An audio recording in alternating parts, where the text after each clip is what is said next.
And then when I started school, my teachers were, our 7th grade teacher was the first one that opened my eyes to the world. We felt safe and isolated in Plains, Georgia.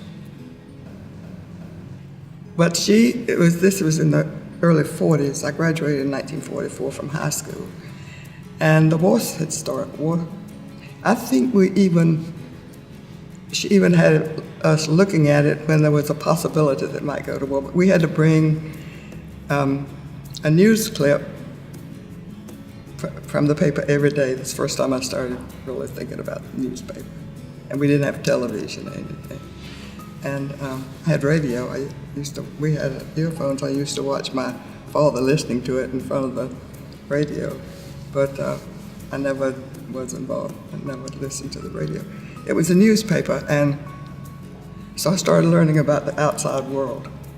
And she was one that I think began to open my eyes to what was happening and things that were going on outside of Plains, Georgia.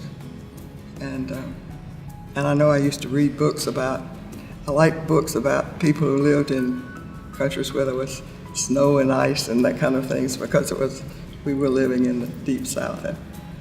And so I think I started thinking about the outside world and what might be possible.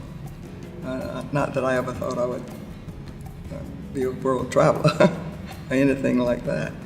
And also our school superintendent, who is another one that I looked up to. Actually, Plains School was the best one in our whole area.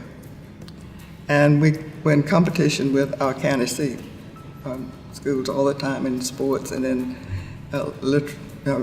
reading and one-act plays and things like that. She, and Jimmy quoted her in his inaugural address,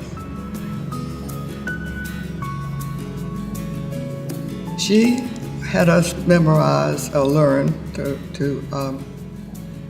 identify classical music.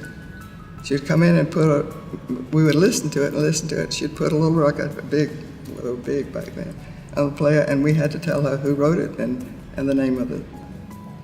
She did the same thing with famous paintings. We had to learn 12 famous paintings. Little Blue Boy by Gainsborough is one. We had debating teams that could beat anybody around us. So our school was really special. And we won prizes in the state all the time. Those two women, I think, had a big effect on me. Do you remember their names? Yeah, Miss Judy was the school superintendent, and Miss McArthur was the 7th grade teacher, Thelma McArthur.